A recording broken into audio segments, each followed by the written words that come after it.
Well, Kyle, Graham, Mark, thank you so much again for this regular quarterly review. It's always so wonderful to talk to you guys. Before we begin, I want to start with my regular disclaimer that I am not employed, nor am I paid by Glass House, besides occasionally getting free samples of weed from Graham and great hats and swag. I have the La Familia uh, Glass House t-shirt that I use as kind of like my night t-shirt or whatever I love. I'm an independent investor whose funds own Glasshouse common stock, preferred equity, and warrants in the company. Please do not rely on my research or what I say, and make sure you do your own due diligence. I make mistakes and I'm wrong. Um, and it's really important to fully understand your own investments and make your own decisions. I like to do a quick reminder as to why I do these calls. It just hopefully people I get great comments and I appreciate it, and it creates it. There is work that has to be done so that there are good questions. But and the reason I spend time on this is, Glasshouse is special and unique, and I've continued to say this now since 2021. And I think more and more people are starting to recognize this, that, Glasshouse, besides having a great management team and great team, they have a Ferrari, kind of the Ferrari of greenhouses, located in what I describe God's gift to the environment, which is in Ventura County. And it's the spiritual home of, California is the spiritual home of cannabis.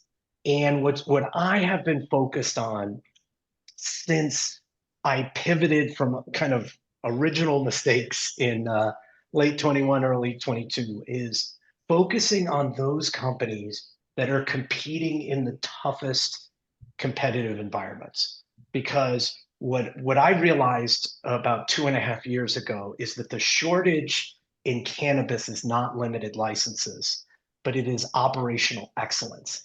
And it is who can produce the highest quality cannabis for the lowest possible price. And that's the dream and the opportunity of cannabis. And you have a mess of regulations.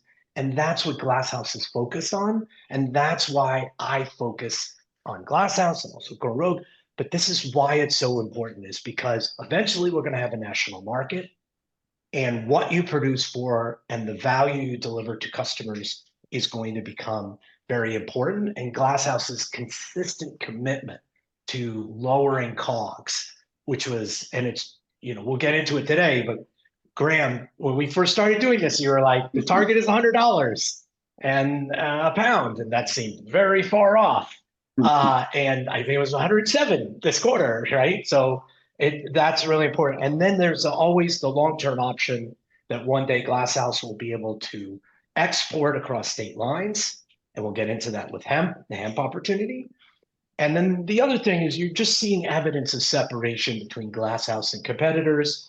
A great example is, 2025 has started out with the same depressing script in cannabis in California, which is companies across the board, publicly traded in California, not, are reporting falling revenue, falling margins. Innovative Properties, the big real estate lender, has been announced default by 4 different tenants. We know from both public sales data and my own private investments, my funds make investments both in publicly traded companies and private, that there is incredible distress. It's not just California, it's everywhere. And yet, Glasshouse is estimating like 12%, despite, pricing challenges, 12% growth this year, and with hemp, potentially 40% in 2026. And this is just a very different profile than other publicly traded companies and private companies, to be honest. And so, and then there's just little nuances that are actually really important, is that, they're showing progress in retail as well. Retail is very challenged, especially in California. And Glasshouse stores are up 19% over the past year, when California retail is down 13%. And that's a delta of 32%, which is just, just a remarkable just kind of divergence of what's coming. So anyway, so that's my preamble of why we're having this conversation and why you either may be listening or watching. So Kyle, Graham, and Mark, thank you for doing this. Thanks for having us as always, Aaron. It's always a pleasure. Yeah. So let's dive into hemp, and specifically, and if I get the greenhouse number wrong, please correct me. But I Please don't get it wrong. Please, for God's sake. Okay. It's so talk to me about greenhouse 4, which is the greenhouse you're going to start with hemp. And if I'm right, you need about $3 million in CapEx for this. And I just want to understand, like, how much production and what in terms are your hopes or expectations for pricing for that greenhouse. Can you just talk to me about how that's going to go? Let me go to 30,000 feet, and as always, then refer to the guy who's in the weeds doing his thing, because he's the weed whisperer. This is a difficult one. I would tell you that I don't know any investor that has reached out that doesn't want us to get into Farm Bill legal hemp. And there's a lot of questions into what are the states going to do? California letting us get it out, all that kind of stuff. And those things we're watching carefully, we're working on what we can work on. And we decided as a team that the smartest thing to do would not be to spend the, I don't know, $15 to $30 million to fully fit that out like every other one. And so credit to Graham and his team, said, why don't we do this? Let's do a CapEx light, which does two things. One, it saves capital. We're using $3 million. You appreciate that you know that. And two, it compresses the time because we want to be able to, one, if it's still legal out there and we can get it out, want to do it faster so that we can get rolling. And two, it gets our payback because we're using only $3 million. If it works and starts doing what we think, and Graham will share the numbers, as will Mark. At the end of the day, what we really like is that it could literally finance the real fix-up of Greenhouse 3. And if hemp's going really well, then we just do the full-on, and then we load it up, then we turn off Greenhouse 4 and use the cash flow to just finish it. And then by the end of 2026 is our estimation. Right around that time, we would be completely built out at our farm.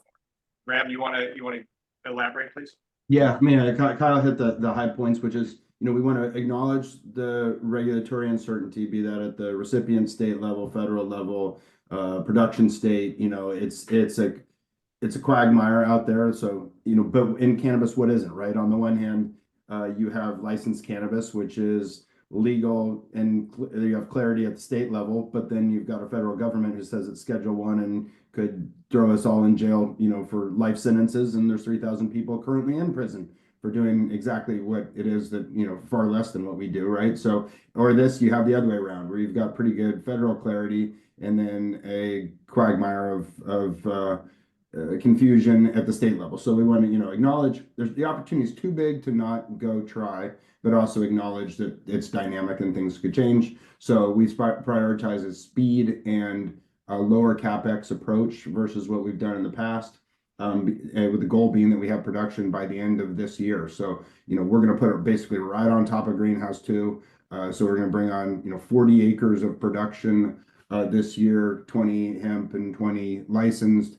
Greenhouse 2 we've been talking about for a while. Everything's looking good, on track there. We should have plants going in and not too long, with production coming out at the end of the year. And then we're just going to do a quick build out of one of the existing greenhouses we had for hemp, and we're going to go after it. So we're transitioning from the two R&D runs into commercial production, but again, prioritizing the speed and reduce cost, with the goal being that it all works. And if it is, then we'll be using the money from that to fund the build out for the next likely hemp greenhouse. And if something happens in the meantime, change the law, Farm Bill's updated, etc., we won't be hung out too far. And ideally would be playing with house money in just a few months, really. Further, Aaron, I'm sure you're seeing on Twitter, there's a lot of people saying that tests have been done on gas station hemp, and it's testing with pesticides and all kinds of stuff because it's purely unregulated. if you were down in Florida or Texas or somewhere where glass house hemp derived cannabis, is called glass house hemp, is being sold, you know how we test, you know how we grow. There will be absolutely no difference. And so, and if something you didn't have a good experience, you know exactly who to come back to. So we think that for hemp to actually survive and thrive, there's going to need to be either self-regulation, which you know how that goes, or there's going to be actual regulation that's going to put us in a really good position. So we really like this situation, and we think a lot of people will resonate to our interstate commerce of Farm Bill compliant hemp. Yeah, commerce is a great point. I'm glad you brought that up, right? Because Boris, Thank you for that. Boris with Kira, they have a hemp dispensary in Florida. And he said recently they are going to have THCA flower on the shelves. The reason they didn't open the door with it on the shelves is because they care about selling something that's been tested and that they know is safe. And they were having a challenging time finding a THC supply chain that was clean, right? And so I think there's a real dearth of material out there, not material, but clean material with COAs that are real, materials that don't have pesticides and mold and all the other stuff. And as Kyle mentioned, that's the only way we've ever done it. So it'll be California cannabis standards applied to Farm Bill compliant hemp, which can be sold across the country into, I think, still the majority of states that currently allow it. So if I understand, just in summary, this is a $3 million bet. Worst case, it's delayed, or it's $3 million.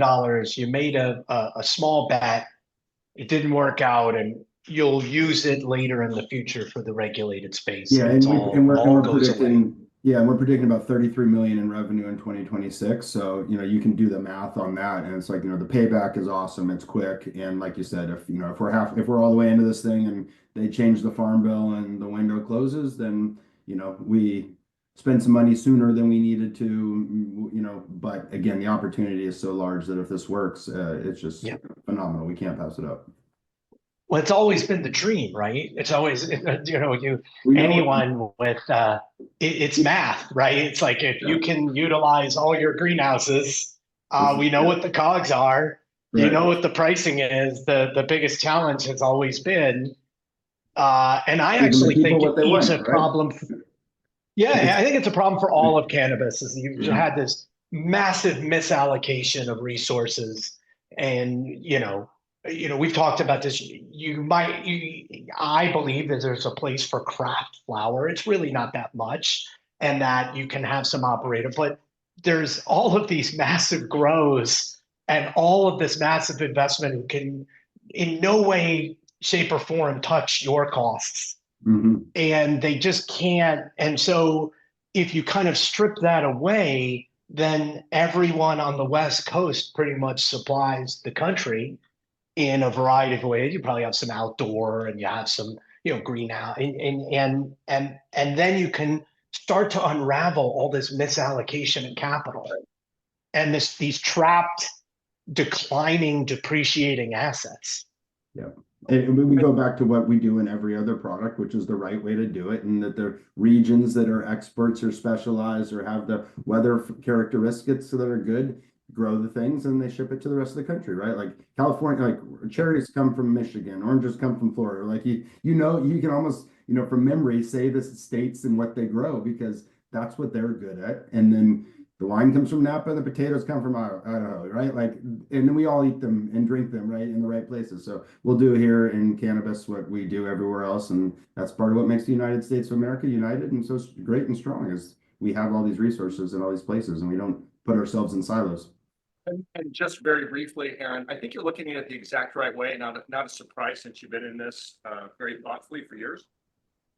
Is that think about wine. Oftentimes what we're seeing is where wine likes to grow, so does cannabis. And so California, Oregon, Washington have probably the best varietals in the United States. Can you get some wine grown in New Mexico? Sure. And you get some wine, but really and truly right now, they're forcing the growth of wine everywhere. And so as you talked about capital in the world, and I think you've heard us say it, I think convenience stores and gas stations that are dying to sell Farm Bill compliant hemp would love to pivot into this. And then it comes down to what do people want and what's the right cost. And the folks that have built things to sustain prohibition have built things using a lot of capital that likely are not in a sustainable legal market nationwide. Yeah. And so when I look at, and maybe there's a question for Mark, when I think about, $33 million of potential revenue and I understand it's all an estimate, Right. but what is that? What are we estimating in terms of like production or pricing to get to that number? So the simple way to think about it, going fast, right, for next year, we're probably in, I'm going to say 110 to 130,000 pounds of output on an annual basis next year. On the cap light numbers, we've talked to 3 million, right? So we're currently using, in terms of an average selling price, about $300 across the entire spectrum. The equivalent of flour, Gotcha. smalls, and trim. So we'll say roughly a 50% bump in average pricing between hemp in California. You can debate whether that should be higher or lower, but we're using about a 50% premium. I think current guidance for our cost of production this year is close to $100. So, if we continue to make progress and we're at $100 next year, you've got a margin of roughly 66%. And, that means 33 million can translate into $22 million in gross profit.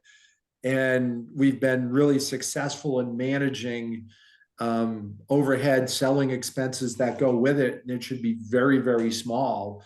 So we should be able to have an EBITDA margin that's probably in excess of 50% for this incremental piece of the business. And that's where say, so if you think about a payout, it's going to be under a quarter, right, when you get in there. And then again, the thought is that excess cash allows us to spin it back into the business to do the next greenhouse. And we're not in the capital markets, and greenhouse 2 cash flow comes in next year as well. So we've now got the flywheel going with operating cash flow, and the balance sheet in the business just improves incrementally significantly in 2026. No, it makes a ton of sense. So and a pretty exciting story too, right? Like just to think about the 2-year picture that we're painting there, to layer some pieces in, right? Like we're talking 2024 was a good year, about 200 million. Talking about 12% growth, so double-digit % growth for 2025. And then we've said we're going to get production out of greenhouse 2 and 4 by the end of the year, which implies then that 2026 is full year of production for both of those.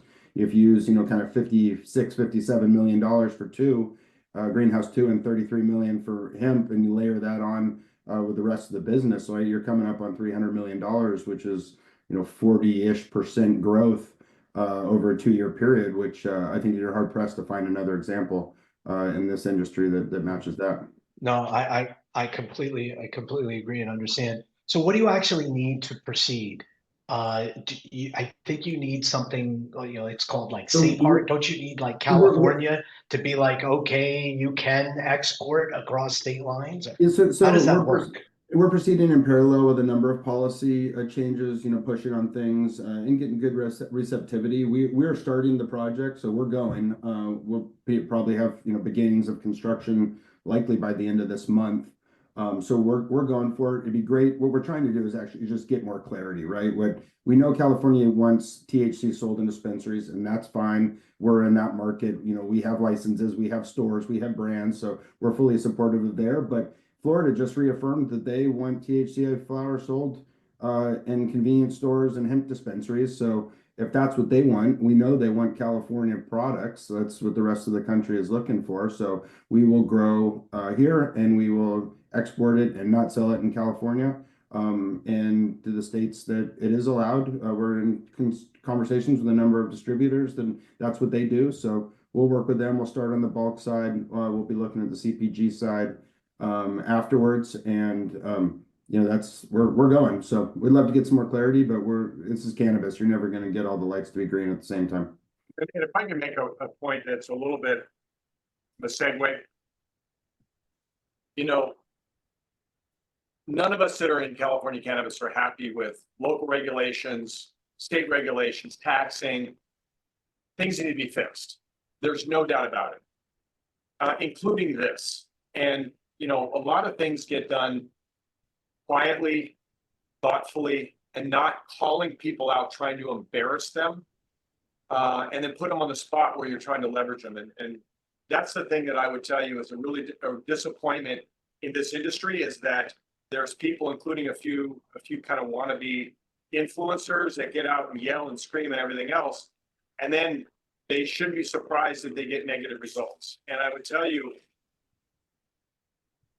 I think we would be in a much better place if we actually worked together and not have been divided and conquered, because that's how it feels. So in this case, you know, we sometimes get some asks and we quietly try and work to move the needle. But it's just so annoying, because every other industry, including real estate, if there's a proposition that negatively impacts the industry, all the competition, everybody puts their little knives down, and we go and we work together because it's a mutual benefit. And that is the biggest frustration nationally, to a lesser extent California, because I think everybody's under so much pressure that they just scream and yell, and we don't work together. And that's why I think policies that are terrible continue to just perpetuate themselves. And so if I understand, so investors get upset, so investors don't get panicked. It's been like that since day one. Nothing has changed. Glass House has been. No, yeah, of course. But the sad thing is, we've watched a lot of businesses go out of business, the illicit market flourish. People that otherwise would have done well here go to the illicit market, which then puts them in a position where they can end up going to prison. And we don't want that. What we want is a burgeoning market. And we think if we were thoughtful in working with the regulators, we might get taxes lowered. We might get them to listen. But when there's basically a burning cloud car circling the Capitol, you know, what do you think is going to happen? That's sort of the way I look at it. Yeah, no, that's helpful. So if I understand this correctly, and correct me if I'm wrong, is that you're hoping for like safe harbor, California gets like, hey, this is how it should be done. We give you our stamp of approval. If they, and my understanding is they want this to happen, but it's California, right? So like, who knows what speed they're running at. And so, but if they don't get there to the actual stamp, you're just gonna go and start. Yeah, this anyway. None of it will be sold in California. So we understand. So there's nothing explicit. It's like, it's very much similar to what, and I have a bunch of investments in this, in hemp beverages. There are a lot of states where there's no clear rules, and so it's not forbidden. So you can start to sell it, the hemp beverages. And there are states like New Jersey and Ohio that are doing really, really well, and the regulators are catching up to the actual market. Is that the right way to think about this? Yeah, I mean, North Carolina is wide open for business. Let me say Florida just reaffirmed that they want to do this again, like they just had the conversation and decided that they want to keep it the way it is. So yes, the answer. And let me put it this way. There are so many farmers struggling in the state, even if they're in Gerber daisies, that if the state just took a small action to just be for export only, compliant with the Farm Bill, there are a lot of farmers that have gone out of business from cannabis that then could play in this space, because now we're not talking about California, which, by the way, we're a single digit of California, low single digit. Nationwide, we are tiny, so it is a wide open market, and this is a gift to all growers, which I think then also takes the pressure off of the California legal and regulated market. So we really think this is a big deal, and we're working very hard. And then we're hoping that we can help those small farmers by helping them understand and even helping to combine. So we think this is a huge win for the governor, who may have other sites in 4 years, to be very pro-business. So we're excited. Do you think you could be something like, if you're the leader on this, that you could help lead some version of like Sunkist, or there's leading companies that come together where it can be like, hey, there's Glass House, it's this brand, where I know that you have a lot of flower that you can, but you could help some of these smaller farmers follow into hemp? Do you think No- there's no that doubt. opportunity? Look, to the extent that they want to DTC, and I think that will become bigger and bigger, they can certainly do that without our help.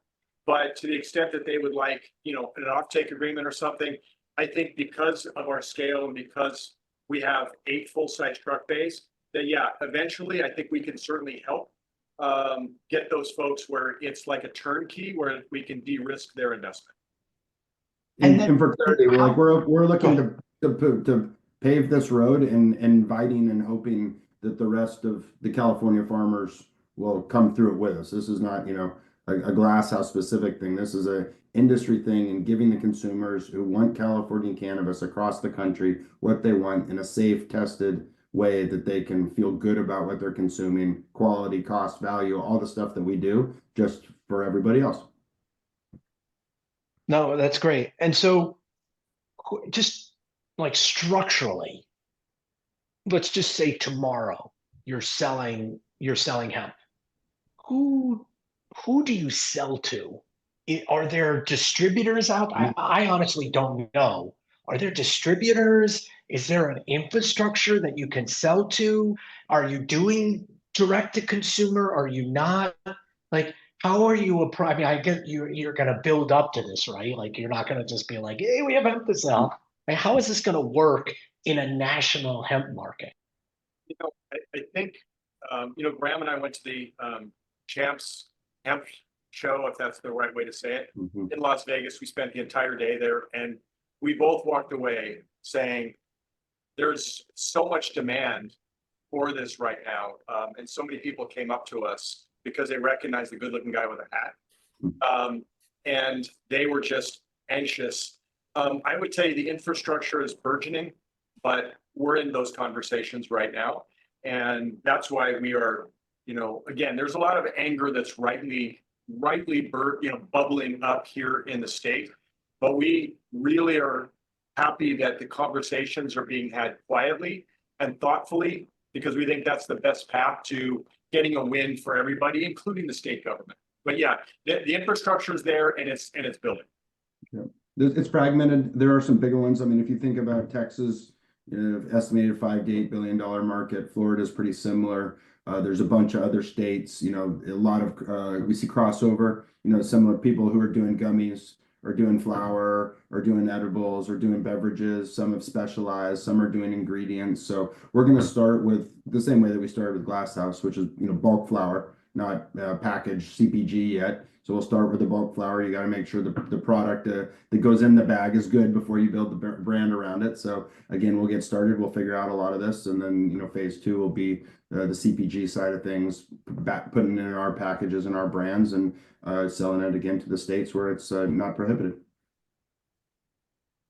That's great. And then just like one last question is, like, when I think about the hemp opportunity for you guys, it's quite unique, because I don't believe that other publicly traded or the MSOs can't do this, right? Like, you wouldn't produce hemp in an indoor facility, right?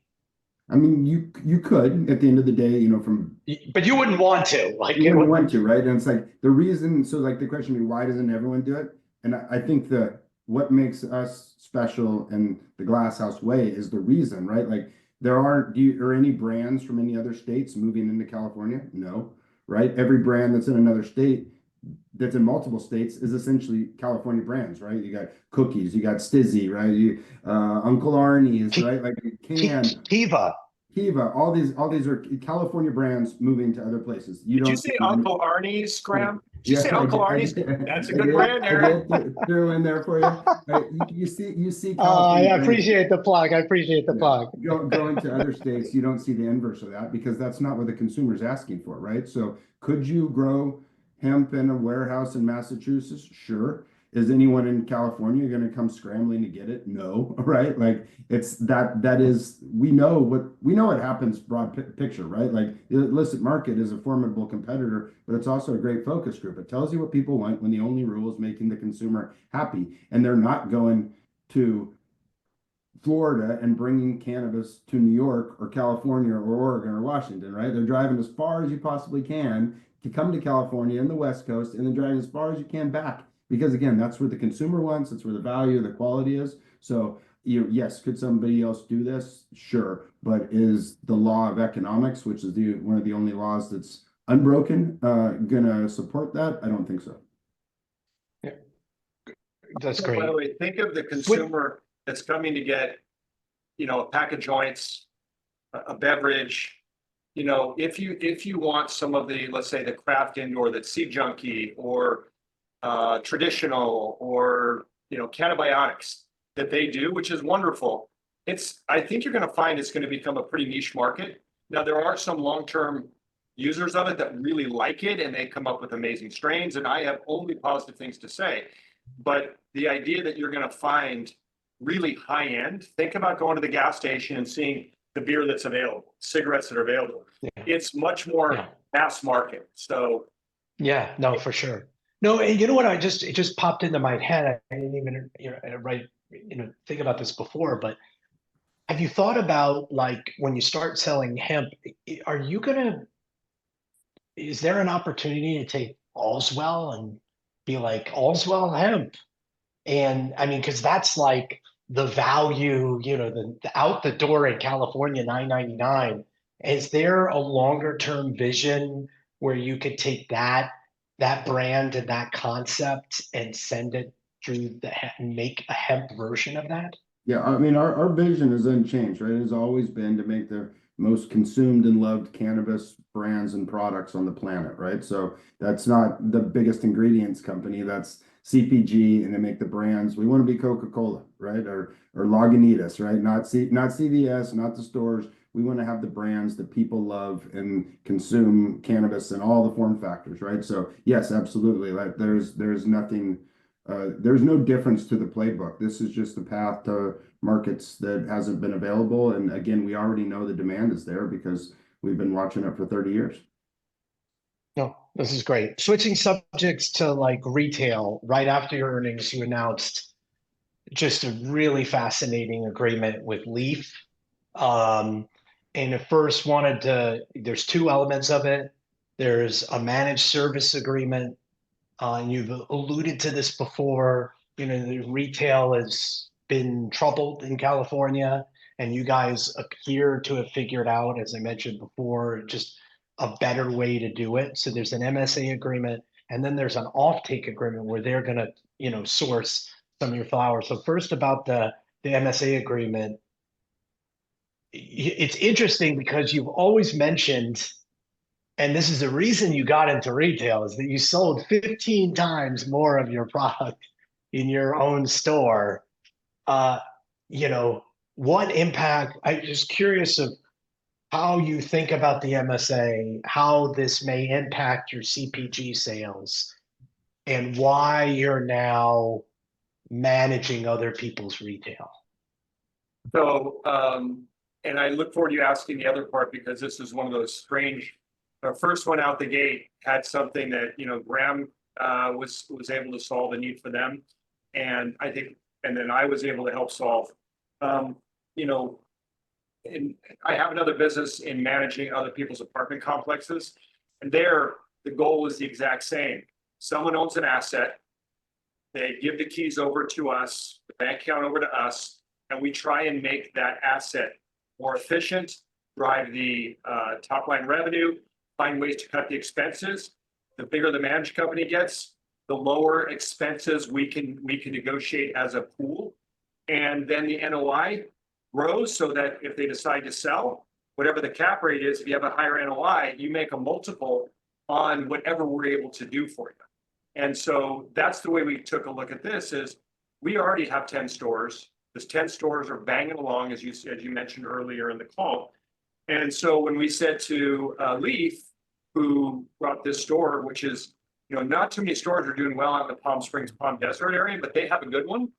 And so they can now relax, let us take it on. We believe we're going to make them a lot more money and make that store more valuable for them. So they'll be cash flowing more. That increases our buying power. If you go to our store, any store like you go in Santa Barbara, you're a friend of the farm. So you're part of the loyalty program. You decide to do a weekend or a week out in Palm Desert, you go to that store and you're going to be able to cash in some points. So as we continue to build that flywheel, it's a better situation, particularly for the owners of the store.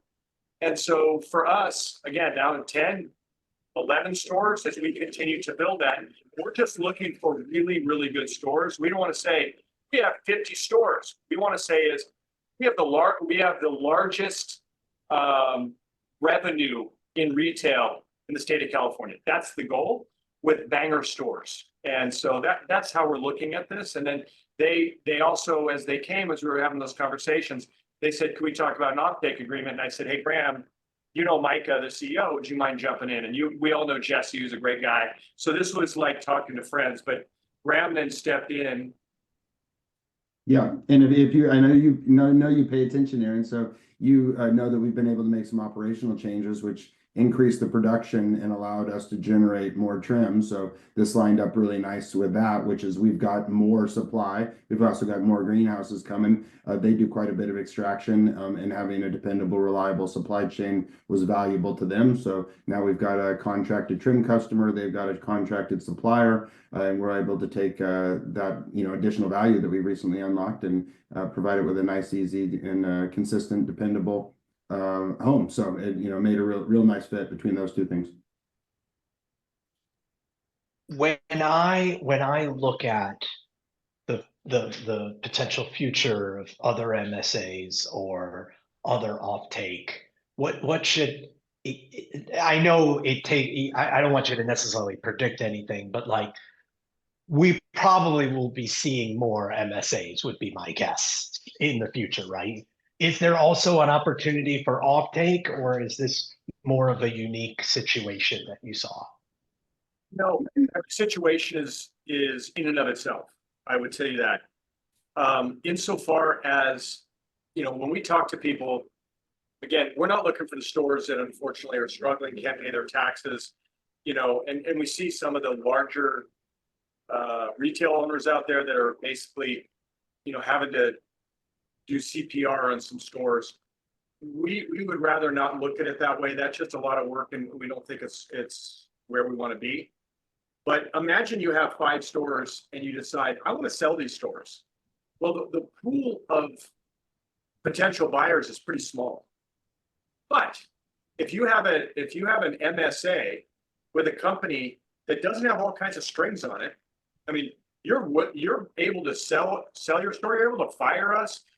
I mean, it's a very flexible agreement where we are trying just to help you and help us at the same time. So Aaron, if you have 4 or 5 stores and you decide you want to sell them, you could just sell them to investors who then talk to us, and we'll say, sure, we'll keep operating your stores. And then it becomes much more of like a real estate deal or any other business deal where you don't have to have cannabis expertise. And you look at us and say, okay, there's other players out there. Almost everybody's private, public. Everything you want to see about us is out there. Everything. So, and they know that we're highly, highly regulated. So this is a great opportunity for, store sellers or people that are thinking about selling to give them big optionality for a sale. Offtake agreements, I would tell you, Graham, I think gets those inbounds pretty often. I get them and I just send them to him. Yeah, and I think there's lots of opportunity, right? It's our long-term belief has been that quality, consistency, and cost are going to be the drivers. And, we are the intel inside for a number of brands in California already. As things expand and normalize, I think people are going to want to formalize those agreements more and more. They're going to, if you start talking, we did some quick math. If every 7-Eleven Circle K store sold 1/8 an hour for the hours that they're open, it would consume 65% of the flower that we can grow at our entire fully built out Southern California farm, right? So you start thinking about what things look like down the road, and it's gonna look like everything else, right? The Costco's got a contract for tomatoes. Jeter's gonna want a contract for the smalls that go in their pre-rolls, right? Like 7-Eleven's gonna kick people off the shelf if they can't stay in stock, right? Like that's gonna be table stakes, and that's why the quality, consistency, cost model that we've been working on, we think it gets more and more valuable over time because things are gonna look more and more like the rest of the world, and that's what people value in those markets. Yeah. One other note. We mentioned the output. Go ahead. Sure. Just, I don't know that we said it right. Is it, aside from the creating the value, aside from the fact that our retail stores outperform the market by 32%, it's also a great opportunity for our brands. So this store is not, we did not have Glass House portfolio in it. It will now. We have the best-selling flower already in the state and in across the market, but it does particularly well in our stores because our bud tenders come to bud tender sesh at the farm and they know the story and they've met Jason the farmer and they're involved in helping pick the strains, and like our 10-10-10 sleep gummy, they helped design it, right? So these are literally products that they have asked for and that we've built and that they're intimately familiar. So great benefit for our brands and our CPG as well to put them on a new thing and have bud tenders who are intimately familiar with the products and the story behind them, selling them, because they do absolutely phenomenal in our stores in particular. That's great. Speaking of the just retail is, we mentioned the outperformance. Can you just give us a quick reminder as to why are you outperforming and what's your outlook for, kind of the rest of the year, especially with the potential for tax increases in the California system? So I would say this, we as a team looked at the retail space. We were watching, like most stores, we were seeing a little bit of this at most of our stores as cities and surrounding cities they just kept adding licenses. And we looked at the core of what stores sold. I would say 85 to 90% of everything in everybody's store is the same. So if that's happening and Walmart is selling the same stuff as Nordstrom's, I think you know who's going to win that battle. It's a no-brainer if you're just going to price the same product differently. And so we decided that we would look at that, and at the same time, Graham and his team did an amazing job coming up with the Allswell $9.99 out the door fresh eighth, including taxes. And we felt those two things combined where we could give the best value to the consumer. And if you think about all the winning retail in the history of retail, it's always about what does a consumer want? You lose that focus, you become Sears or Kmart. And then Amazon steps in, Walmart or Costco steps in. And so I think that's really what we've been able to do. And it's really changed how things our retail fortunes have gone. And I can't say enough about what Graham and his team did about the $9.99 eighth, and also Allswell's coming out with some, Bilal and his team are coming out with some really good things. But Jen Berry is absolutely fantastic. She is one of our valuable team members, and I'm a huge fan. We all enjoy, everybody on this call enjoys working with her, and she's the one who basically took the reins of the horse, and we were up drinking mint juleps watching her do her. and Graham and I had a funny hat on. Yeah. She was Jen and her team really do a great job. Her background is Nordstrom's anthropology. So she comes from, she knows what real retail looks like and does a fantastic job operating our stores. You've been to at least a couple of them, so you know what it's like in that consumer experience and the loyalty program that Kyle mentioned earlier that they have in place, right? Like all of that, and then you combine that with a product that's not available. I think it's important to remember Allswell, we talked about it. That $9.99 pricing is not something that we have even broadly unleashed yet, right? That's still dry powder in the keg. It's available in our stores and the stores we control now, right? Which means MSAs, which means that you have a product that people will drive a half hour to come pick up the value that Allswell represents, and it's not available everywhere, right? So I think that getting people in the door, capturing them with an experience, getting them into the loyalty program is, it's double-digit growth against a double-digit decline, 32-3% outperformance. It was like that's a phenomenal result. The same store sales, right? Like this is California. This is what the rest of the country is going to look like too. So if you think about, if you think that through, right, the future of the rest of the country looks like California. New markets are dwindling, right? We've opened up most of the states now. Stores have been built out. Saturation is coming. price compression, competition, those things are all coming. That's what we've been dealing with for 5 years. We're already at the top, and you might even argue with our store performance on the other side of that mountain because we're bringing consumers in and growing against the market that's shrinking, right? While growing margins, you know, and particularly on our wholesale side as well. So think about what happens in the rest of the peers when that process continues to play through. You saw the front end of it, I think, in this recent earnings season, right? Which is compression is hitting and it's eating into margins. We're growing in a compressed market and expanding margins. Well, I'm on the email for the Friends of the Farm, and I see the not only just the Allswell, but also kind of regular sales. Like there was one, I want to say it was today or yesterday, that was like 50% off these 4 brands, and then there are others where it's like buy one get one free, and there are all these. And then when I drive by, because the pharmacy is literally a block away, and it's like 50%. There was no sign the other day. I don't know. They're 50% in the store, some crazy version of that. And I was like, I almost stopped in. I was like, I got to go to work. Aaron, we are giving it away. These deals are just too crazy. Like, Graham, we got to call somebody. People, if they take advantage of this, This can't be right. You're going to get rich with all the money you save. Yeah. Where are my steak knives? Where are my steak knives? Everybody's talking about inflation. This is the place to fight inflation because you're just saving too much money. Yeah. Graham, we got to look into this. We're just giving cannabis away. Yeah, that's great. Question on just that crazy, Mr. Popio. That's right. Crazy Gideon. Yeah. Going to pricing. When I look at pricing, I had been hearing, and from my sources, they were like, and maybe I'm a glass half full kind of guy. So I heard that like there's a shortage of trim in California, and like pricing is going up. And I'm like, oh man, so this is really good for Glass House. They produce a ton of trim. And but your forward forecast is like, hey, pricing is still, for everything is not where we hoped it to be. Can you give a discussion of just the trends? And is it just that as you press, the other thing I think about is you just press on the gas and start producing more. Well, of course, it's going to have an impact on pricing. Anyway, can you just discuss what you're seeing in terms of pricing and the market? Your intel, the leading indicator typically for trim is actually what it gets turned into, which is mostly distillate.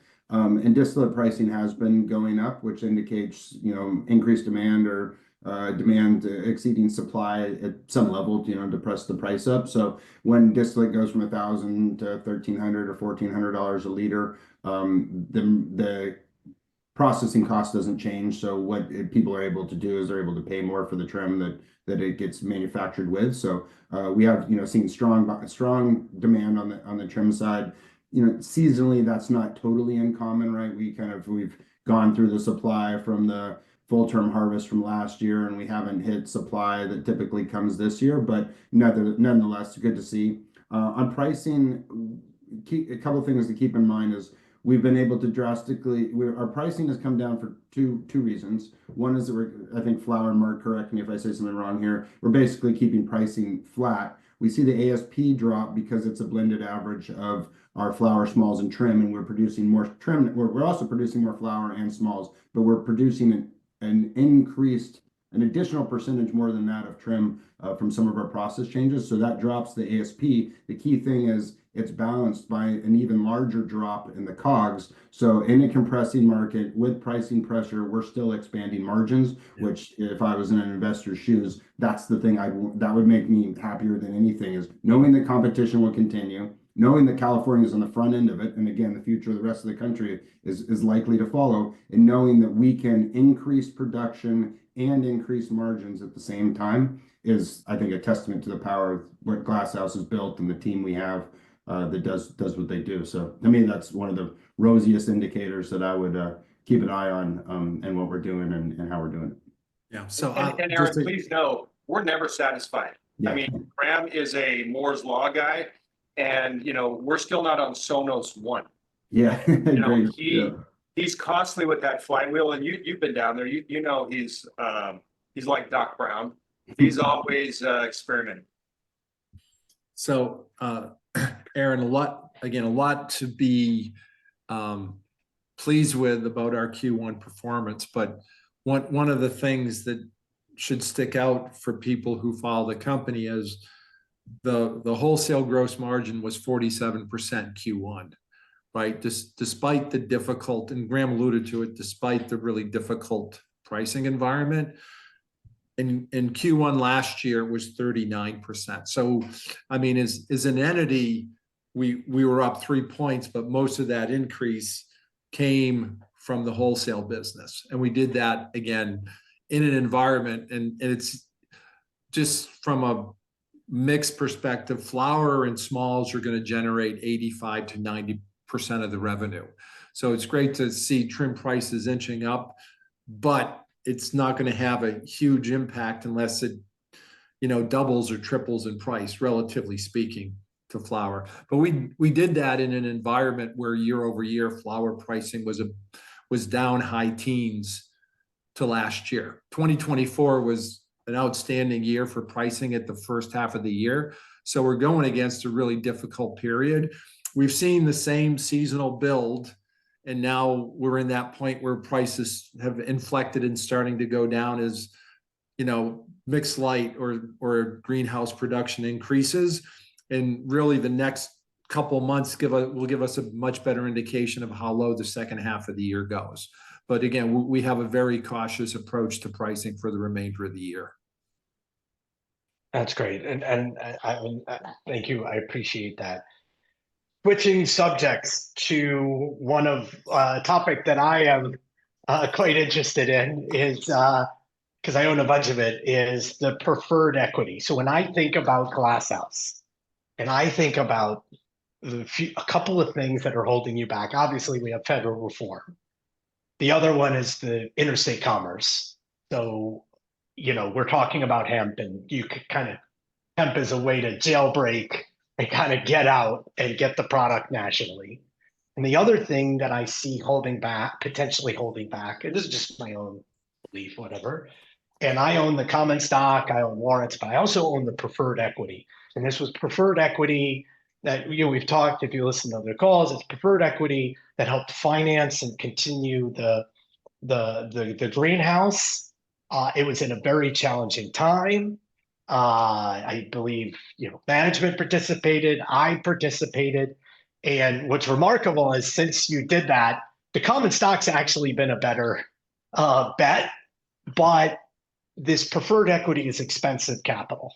And so I know that you've been working on kind of like a way to, I don't know, refinance or, exchange them into better vehicle. Could you just give us a sense of, what you're thinking, timing? Because when I look at how that could just make the balance sheet and the common equity be like, okay, it's full power, full go. You're really not holding back the common equity anymore. That's just my own belief, but I'm curious of how you think about it. So thanks for the question, Aaron, and also thanks for your support by investing in both. I want to make sure people understand what that actually is. At the time we had senior secured debt. We owned the farm, the large, SoCal farm, and we needed some more cash to get us to profitability, both a little bit of CapEx and working capital. Without it, we'd have been toast. And so, like everything else we do, it's like, what's the best way to get it done? What's the most efficient and cheapest way to get it done? We talked to every investment banker. We talked to some other debt guys. And I'll tell you, I am somewhat averse to doing, I want to be very careful not to have nearly too much debt because that'll eat you up and kill you. And so every single investment banker that we talked to, and Mark was part of most of those calls, was like, we can't get it done. There's no raising money in 2022. It was bad.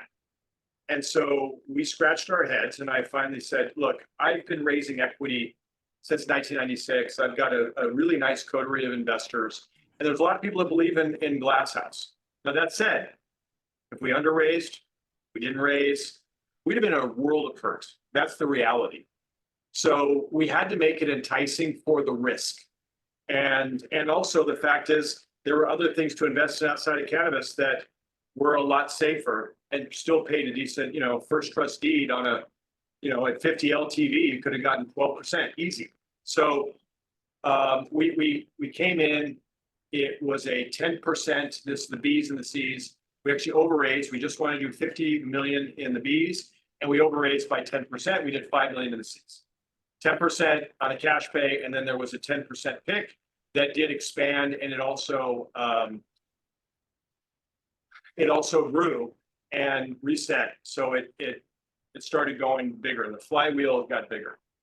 So now you get to 2025, and you look at who we are and what's going on and how our company's doing and our balance sheet. The senior secured, too expensive. So we said, all right, let's go back. And again, we did that one in-house, didn't hire an outside company. So we saved the fees for the investors, and we were able to get basically a non-cannabis 5-year refinance, which actually put some money back in our pocket since we'd amortized about $8 million. And so 8.58%, 5 years, 2 years IO, and it was at a higher interest rate environment than it was when we did the 12% with warrants and a couple of points. So at the end of the day, we felt that was very good, and it also is a good barometer. So now what's next down the stack are the B's and the C's, who would be somewhere either directly below the senior secured, or we'll have to see where they land. We're talking to our lawyers. And so I think as somebody, and yes, I'm an investor. I think all three of us are investors. All four of us on this call are investors in this because we all believed in the company. And we also needed to demonstrate to investors, not you, Aaron, but Mark and Graham and I had to do that. And we did. And we've been able to use the money wisely. So we're happy about that. But the current pricing for that is inappropriate. It's not market anymore. And so we are doing a thorough, when we come back to people, we're going to fully bake it with counsel in Canada and the US. I don't have the terms down. I'm not yet having those conversations, but I have told investors clearly on behalf of the company that is something we're going to do. And we're going to make it enticing for the investors today, but commensurate with the risk. And because right now it's out of balance. And I think most of the people that have invested, if you put it in, it's enticing, but it also balances out where we are today. Most are long-term glasshouse investors, including the the four of us. And I think, it's something very doable. And also the nice thing is, yes, we're talking to investment banks as well. And there's lots of different ways we could do it.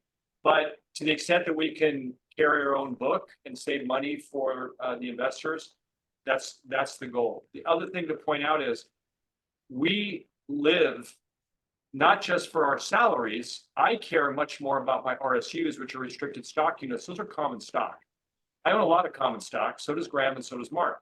And so we are aligned with both investors, but primarily the common stock, because long-term, that's where we believe the value is going to be. And so, yes, that's high on our priority list, because by taking care of that, and however you view wherever we land, will be better on the balance sheet and will make us, I think, if not the strongest balance sheet in cannabis, it'll be certainly one of the top balance sheets. I think it'll be an unlock, just like hemp will be an unlock. I have very strong convictions that it'll be an unlock when you're able to figure out the preferred, because when you dive deep in the balance sheet, you dive into it, like it's one of the things that if you were a critic, you would be like, hey, what's that? That doesn't, you phrased it perfectly. It's not commensurate with the risk and where Glasshouse is today. And Aaron, you don't have to be a critic. You could just be an investor looking at it and evaluating our company, and rightly so, you look at the balance sheet. That's probably where you start, and then you go to the P&L. So 100%, we hear it. We hear all the investors. We are investors ourselves, and we just want things to be balanced and market. Great. Just a couple of more questions. Are there any acquisition opportunities in the wreckage of California? Or is that just not, I'm sure there are opportunities, but how do you view it? Or you just have your head down like, hey, we got so much on our plate between MSAs and offtake and launching hemp and all of this, or I'm sure you get called all the time because there's so much distress. Any thoughts on taking Yeah. advantage of that, or you just ignore it? I don't think I don't think we'd be good fiduciaries for the company if we just simply ignored it. I think it's important that we're aware of what's going on, and we look to see if there's something that's a 1 + 1 = 3 for Glass House, and if there's another party, on the other side of it, that's good for them as well. We see pretty much everything, if not everything. It's at least in California, and that is mainly our focus is California. So I would just tell you, we'll look at everything. As you said, we have a lot of initiatives internally that we think will certainly be good for Glass House. And at such time that we see something that makes good sense, then we'll certainly pounce on it. But it's it's a tough market out there, and we just need to find things that are complementary to what we're doing. No, great. Is there anything you hear or any thoughts you might have on the federal regulatory front? I will share my own view. I don't think we're going to get a farm bill. I think we're going to get a 1-year continuing resolution. They cannot agree on anything. So that's one of the things that I'm quite confident about. But in terms of, outside of that is like, there was some noise. I know our friend who we both support, Weldon Angelos, had some really productive meetings at the White House. And we were looking to both, I guess, support him. Is there anything do you have any updated thoughts on what may happen on the regulatory front with the new administration? Sure. And we all get pinged all the time from people to try and get our take on this. And I would tell you that, speaking for myself, I have been consistently and maybe even 100% wrong. So that's why I should be listened to, because even a broken clock is right twice a day. So it's got to be coming around at some point.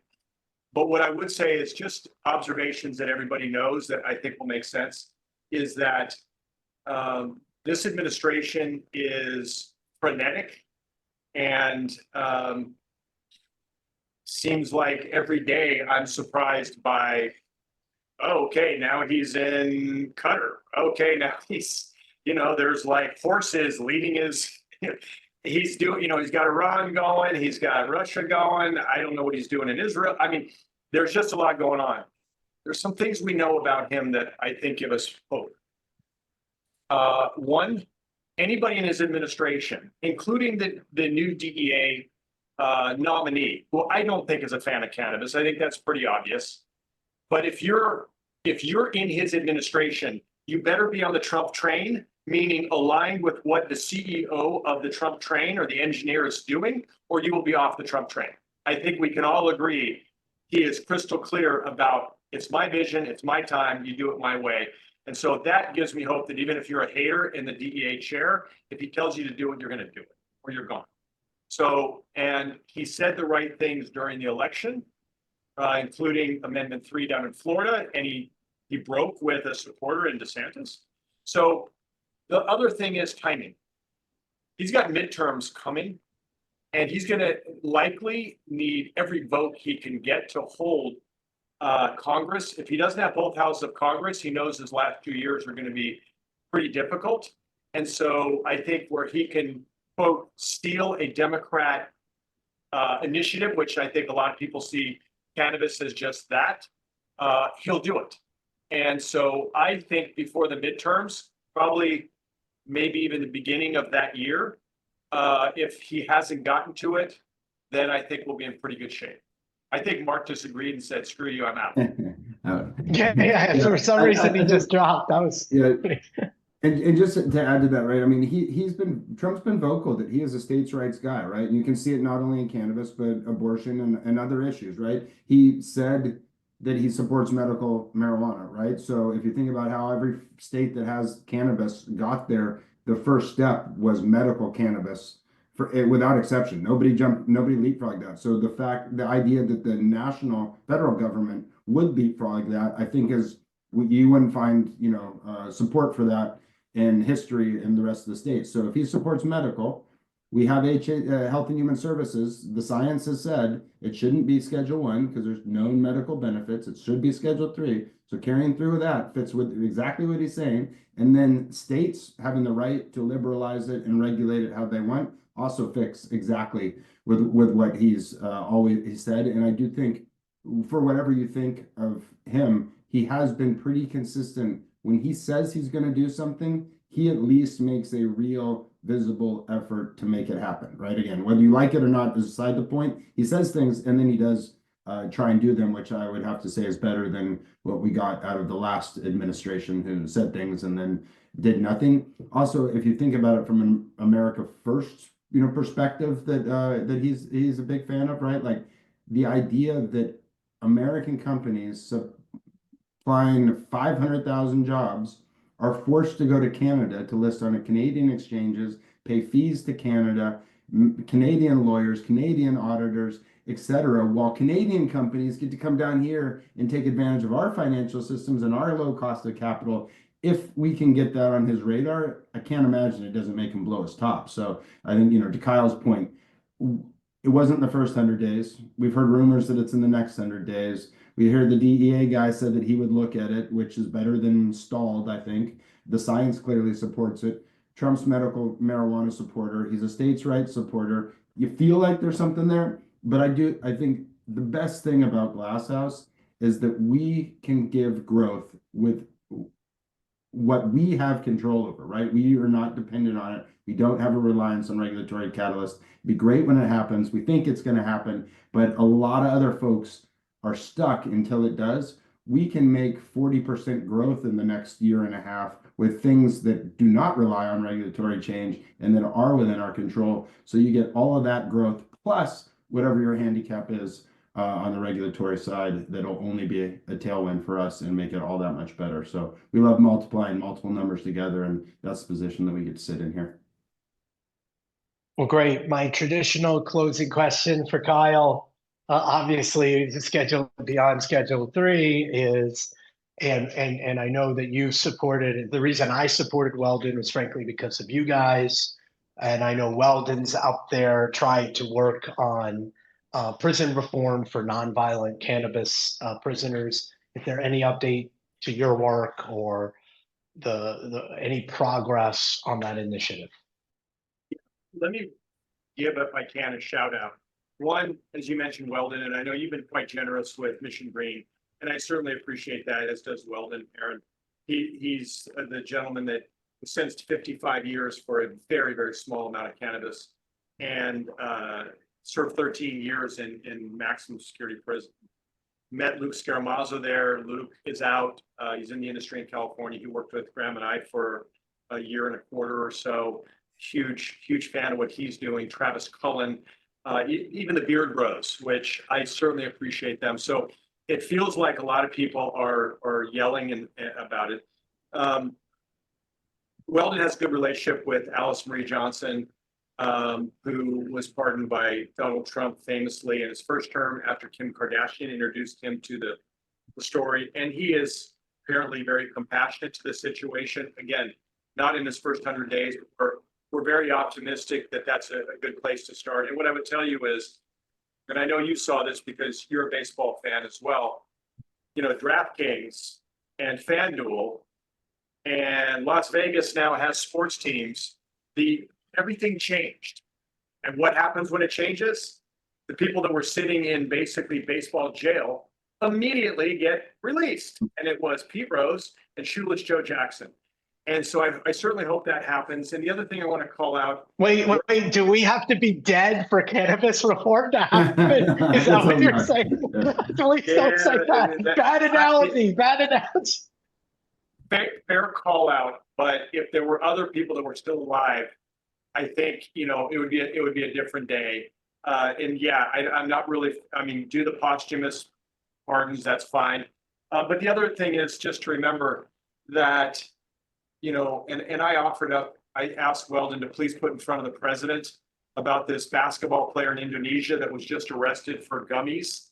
And he's facing up to the death penalty in Indonesia. They don't screw around with this. And so I'm hoping the president will step in. I said that I would personally offer some money to get him some legal counsel right away.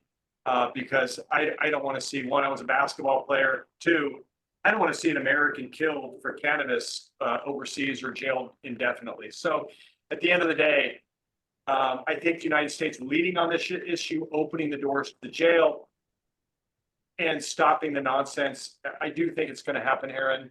I feel most confident that will happen, and maybe even in conjunction or ahead of federal legalization.